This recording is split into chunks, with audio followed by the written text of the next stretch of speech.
সত্যিকারের ভয় যদি আমি আল্লাহকে কেউ করে রে, আল্লাহ বলেছেন আল্লাযীনা আমানু, যারা ঈমান এনেছে, ওয়া কানু ইয়াত্তাকুন, এবং তাকওয়া অবলম্বন করেছে, লাহুমুল বুশরা, তাদের জন্য সুসংবাদ, ফিল হায়াতিদ দুনিয়া, দুনিয়ার জীবনে, ও ফিল আখিরাহ, এবং পরকালের জীবনে। জোরে জোরে কন্যা সুবহানাল্লাহ। আপনি কিন্তু ঈমানদার হয়েছেন, অদৃশ্যের যা কিছু বিশ্বাস করার কথা সবই আপনি বিশ্বাস করেছেন। সেকেন্ড যে কন্ডিশন আল্লাহ দিয়েছেন, ইউ ফিয়ার মি, ইত্তাকুল্লাহ, তোমরা আমাকে ভয় করো।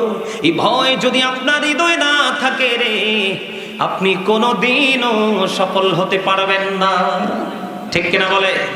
এই জন্য বন্ধু, আপনি ইমানদার হওয়ার পরে ভয় ভীতি সিনায় থাকতে হবে। তাহলে দুনিয়া এবং পরকালের জন্য আল্লাহ সুসংবাদ দিয়েছে, দুনিয়ার শান্তি, পরকালের মুক্তি আপনার জন্য অনিবার্য। সুবহানাল্লাহ বলেন আর জোরে। বন্ধুরে আমার, আল্লাহর হাবিব বলে দিয়েছেন, তোমার মনের ঘরের ময়লা দূর করার যন্ত্র হলো মাওলার জিকির। ওয়াজ তো করতেছি আমি, আর দুর্বল হইতেছেন ধীরে ধীরে আপনারা। না ভুল বলছি?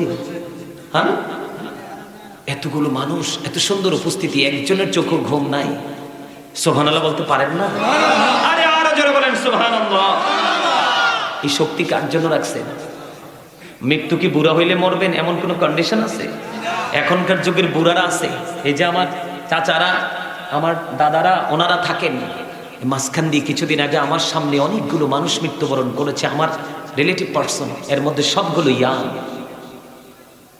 কারণ এই মুরব্বীদের অন্তর এখনো খুঁজলে ম্যাক্সিমাম মুরব্বীদের অন্তর খুঁজে পাওয়া যায় আল্লাহ রাসূলের প্রেম ভালোবাসায় ভরা, আর ম্যাক্সিমাম যুবক যুবতীদের অন্তর হিংসা, নোংরামি আর আত্মগরিমায় ভরা। আপনাদের এই যুব সমাজের জন্য বেশি দিন পৃথিবী টিকবে না। বিশেষ করে উন্নত দেশের কথা বলি না, কারণ ওরা তো ইহুদি। আল্লাহ বলেছেন ইন্নাল কাফিরিনা কানু লাকুম আদুওয়াম মুবিনা। আল্লাহ বলেছেন দ্য হেরিটেক্স আর the eternal enemy of the believers. ঈমানদারদের প্রকাশ্য শত্রু হলো বেঈমান কাফেরেরা। বেঈমান কাফেরদের জন্য আল্লাহ বলেছেন উইদ্দাতিল কাফিরিন, ওদের জন্য বরাদ্দ করে রেখেছি জাহান্নাম। আল্লাহ বলবে ইউ গো টু হেল, জাহান্নামে চলে যাও একেবারে ফাইনালি। তারা কোনোদিন জাহান্নাম থেকে মুক্তি পাবে না। কিন্তু আমাদের ফিউচার আছে, আমাদের ব্যাকগ্রাউন্ডটাও আছে, ঠিক না বলে? অতীতও আছে, বর্তমানও আছে, ভবিষ্যতও, কিন্তু তাদের ভবিষ্যৎ নেই। তা আমরা তো তাদেরকে ফলো করতে পারি না। হিন্দু, খ্রিস্টান, বৌদ্ধ, ইহুদি, নাসারা, যত ধর্মাবলম্বী আছে, প্রত্যেকটা ধর্মাবলম্বীর ক্রিয়েট করেছে শয়তান। ইতিহাস খোলেন অথবা ইতিহাসবিদদের সাথে সম্পর্ক করেন, যুক্ত হন, অ্যানালাইসিস করেন, স্টাডি করেন। কারণ আপনি মুসলমান, আপনাকে বিশ্বাস করতে হবে আমি চলে যেতে হবে, আমি এখানে থাকার জন্য আসিনি। আল্লাহ রাব্বুল আলামিন আপনাকে আমাকে পরীক্ষার জন্য পৃথিবীতে পাঠিয়েছেন। এত লোভ লালসা, এত রঙিন পরিবেশ যদি আপনাকে না দিত, তাহলে কিন্তু আপনি ইমানের বাজারে কিন্তু আপনি হার জিতের খেলা আমরা থাকতো। কথা বলেন না? আল্লাহ রাসূল কি বলেছেন? হাদিস শরীফ দ্বারা প্রমাণ যে এই যে আমি এক্সাম্পল দিলাম, আমাদের মসজিদটা ঝাড়ু দেওয়া হয় না, ঝাড়ু দেওয়ার পরে ময়লা পরিষ্কার হয়ে যায় না, নির্দ্বিধায় একজন এসে সেজদা দিতে পারে, খালি ফ্লোরেও কোনো সমস্যা।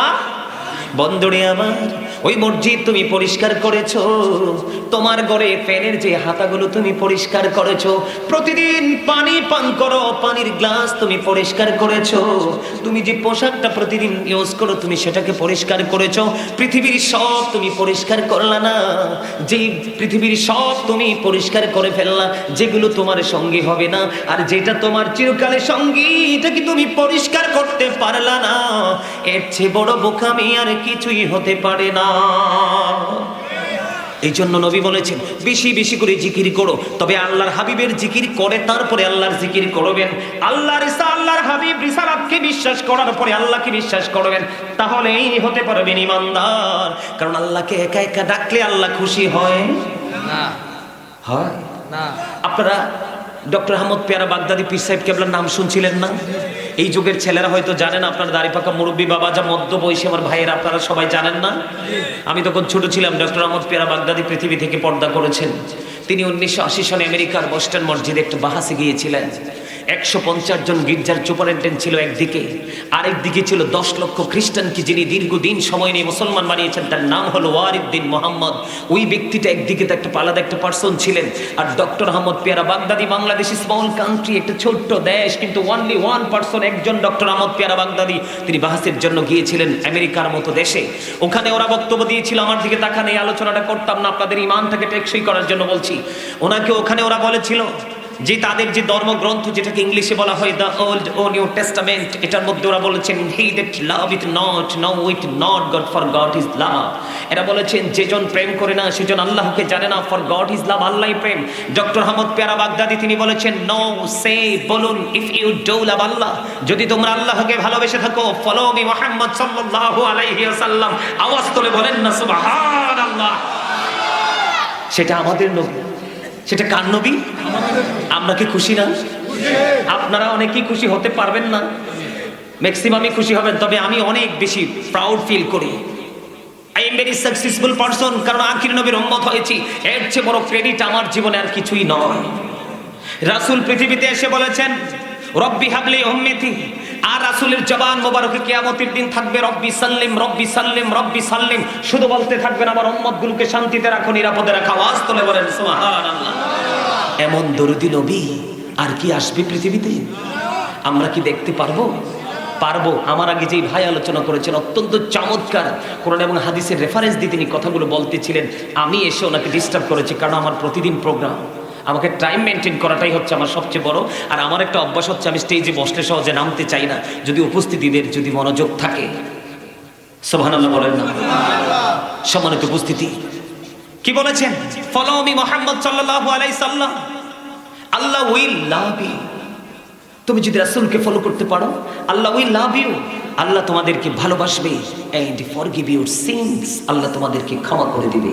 এটা কি শুধু ডক্টর আহমদ পেয়ারা বাগদাদি নিজে থেকে বলেছেন? নো, আল্লাহ বলেছেন কুল ইন কুনতুম তুহিব্বুনাল্লাহ ফাত্তাবিউনি ইউহিব্বুকুমুল্লাহু ওয়া ইয়াগফিরু লাকুম যুনুবাকুম, আল্লাহু গফুরুর রহিম। সুবহানাল্লাহ। আওয়াজ তুলে বলেন আল্লাহু আকবার।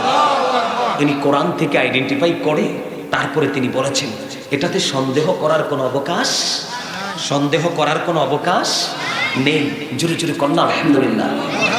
আল্লাহ কি শুধু এখানেই সীমাবদ্ধ? আল্লাহ বলেছেন মাইয়ুতির রাসূলা ফাকাদ আতাল্লাহ, আল্লাহ বলেছেন হি হো অবিস দ্য অ্যাবসলিউট অবিস আল্লাহ, যেই ব্যক্তি রাসূলের নির্দেশ মান্য করলো সে যেন আল্লাহর নির্দেশ মানল। বলেছেন কে? এখন আমাদের মধ্যে অনেক, বিশেষ করে বর্তমান সময়ের ম্যাক্সিমাম ইয়াং যারা, এদের মধ্যে অনেকেই পথভ্রষ্ট হয়ে যাচ্ছে বর্তমান ডিজিটাল শায়েখদের বক্তব্য শুনে, যারা নবীদেরকে নিচে নামাইতে নামাইতে নামাইতে নামাইতে একেবারে নিচে নামায়। ঠিক কিনা বলেন? আছে না ভাই? এই এদিকে তাকান, হযরত আলী রাদিয়াল্লাহু তাআলা আনহু থেকে হাদিস বর্ণিত, নবীর দুশমনের সাথে প্রেম তো থাক দূরের কথা, আল্লাহ রাসূল বলেছেন ক্বালা মান সাব্বা নাবিয়া ফাকতুলহু ওয়া মান সাব্বা সাহাবী ফাদরিবহু। আমার রাসূল বলেছেন নবীর শানে যারা আঘাত করবে, নবীকে যারা গালি দিবে, তুমি যদি সত্যিকারের উম্মত হও, হযরত ওমরের মতো তাকে সঙ্গে সঙ্গে হত্যা করে ফেলো। আর আজকে নবীকে ছোট করলে আমরা বৈধ করার চেষ্টা করি, নবীর ইজ্জতের চাদর ধরে টান দিলে আমরা বৈধ করার চেষ্টা করি। আমাদের সমাজে এমন অনেক মানুষ কপাল পোড়া হতভাগা আছে না নাই?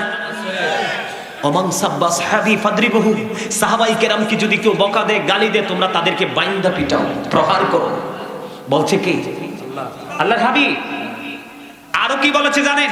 আল্লাহ রাসূল বলেছেন ও ইয়াকুম ও ইয়াহুম লা ইউদিল্লুনাকুম ওয়া লা ইফতিনুনাকুম।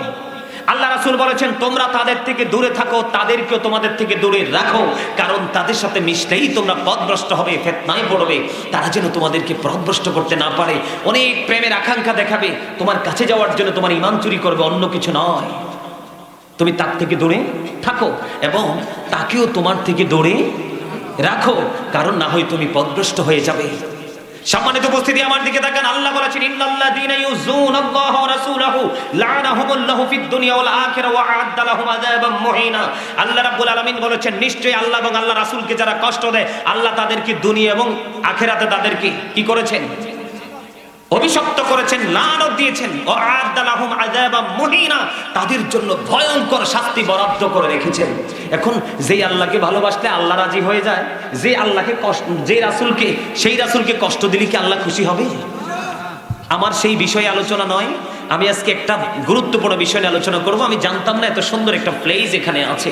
আমি গাড়ি নিয়ে ঢোকার পরে আমার ড্রাইভার এবং সঙ্গীদেরকে বলেছি একদম বিউটিফুল প্লেস, আমার কাছে একদমই মনোমুগ্ধকর পরিবেশ মনে হয়েছে। আপনাদের রুচির প্রশংসা করতে হয়, আমিন করুন, আর জোরে কোন আমিন। এবং আপনাদের উপস্থিতিটা আমি আসার পরে এত চমৎকার হয়েছে, আমি মুগ্ধ। আর কিছুক্ষণের মধ্যেই আলোচনাটা শেষ করে দিব, হয়তোবা জীবনের শেষ মাহফিল ওটা হতে। নবীকে কষ্ট দিবেন কেউ, নবীকে দাঁড়ায় সালাম দিবেন কেউ, বিরোধিতা করলে তাকে বয়কট করবেন। কারণ আমার দিকে তাকান, অনেকে দলিল খুঁজে পায় না। সূরা ফাতির 9 নম্বর আয়াত আল্লাহ বলেছেন অত আজিরুহু অত আকিরুহু, আল্লাহ বলেছেন হেল্প